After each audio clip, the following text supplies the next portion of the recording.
What is up, guys? It's Third Hook here. We've done a Q&A little questionnaire online.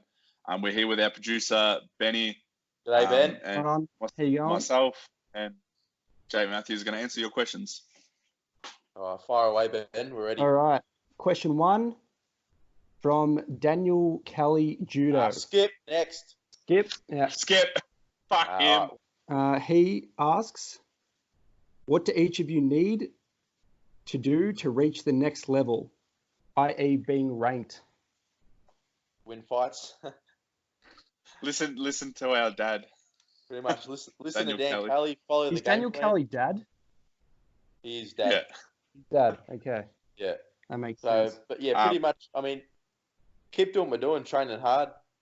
You know, follow Dan's lead. He's our lead horse, and he implements our game plans. And you know, we can see by the last event, me and Jimmy followed the game plan and did well. So Yeah, I but think, you're not ranked, so he's clearly doing something wrong. I got one, maybe 2 more wins, and I could be hitting top 15. So I can just smash the next 2 fights out, get good wins, probably get a couple of finishes, and yeah, I reckon I'll be up there. All right, sweet. Next question. H_Valentine. Would you cop a full-blown uppercut from Francis Ngannou for 50 Gs? I'd fight Francis Ngannou. I think he'd kill me if he did that to me. For 50 grand, I'd fight Francis Ngannou and his whole team, and they can have baseball bats. There's not much I wouldn't do for 50 grand. Ah. Put me in a room with your little grappling dummy, Ben, and tell me what to do, and I'll do it. My grappling dummy's going to sit in with us. Hang on a sec. Yeah, go grab him. You can be our mascot. I'd fight Francis Ngannou. Why is it so stiff? Looks crusty. Oh, fuck. I could smell that through Skype, bro. It's disgusting. His name's Conor McGregor. I'll burn it. I tap him out all the time. I'd fight Francis Ngannou. I reckon my uppercut in the last fight, if they'd have finished the fight, I reckon that would rival his uppercut. Yeah, true. If you had done that to someone... Overeem's feet didn't leave the floor. I have never seen somebody uppercut another man off the floor before. Yeah, you have. And yeah, and he survived somehow. He's just tough. He's resilient. He's got Viking blood in him. He's got a Viking chin, that's for sure. Next question, Jason J, 2112. Which fight do you want most to run back? If I could run one back, it'd be. Well, I got a couple. It'd probably be either Tony Martin fight probably the Tony Martin fight actually, because I was winning that fight. I had him covered for 3.5 rounds, and I was just a bit oblivious to his game plan. He was chopping that leg, and and props to him, it worked. He kept kicking my leg, that low calf, and I didn't really think much of it until those last couple of kicks landed, and it just took my leg out.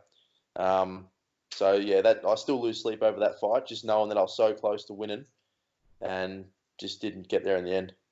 Mine's pretty easy one to guess. Which one's that? Which one's that?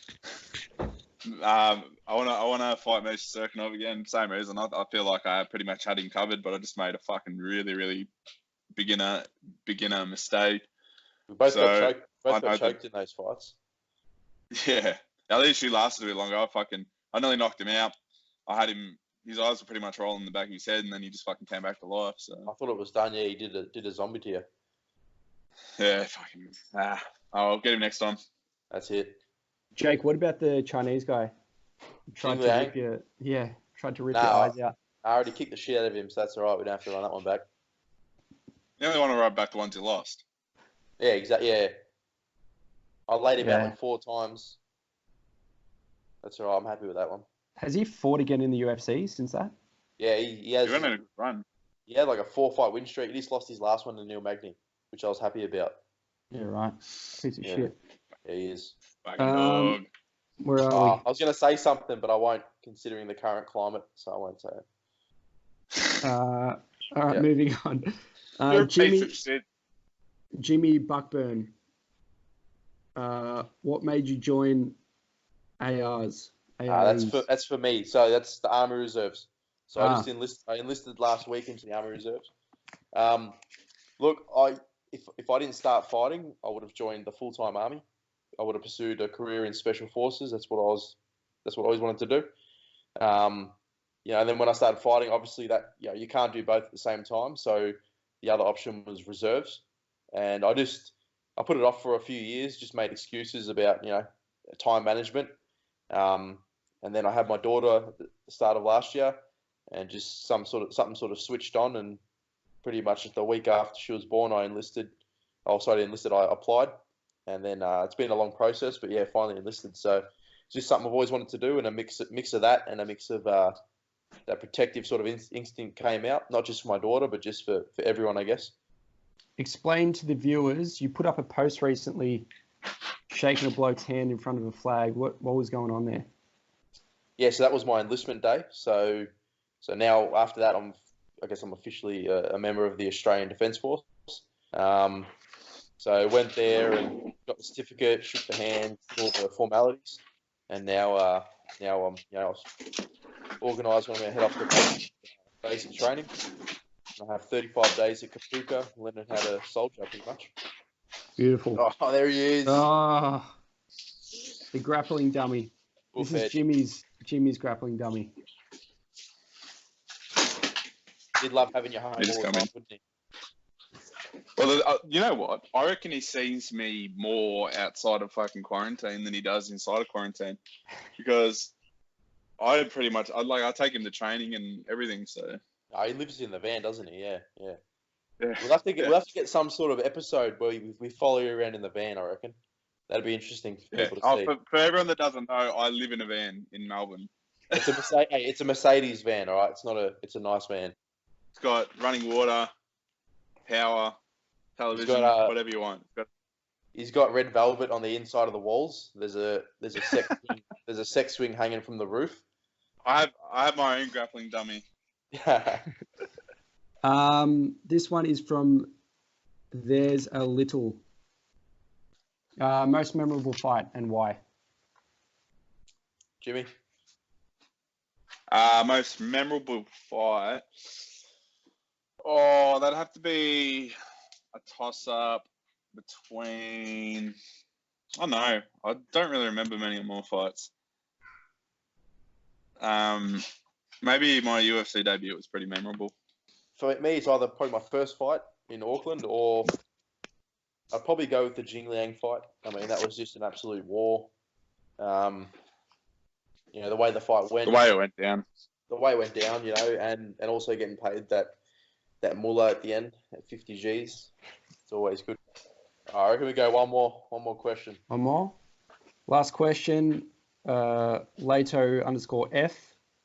What's the most effective strike against COVID-19 out of the question mark kick or the liver punch? It's a fantastic question. Well, I reckon the throat strike, because it attacks your throat.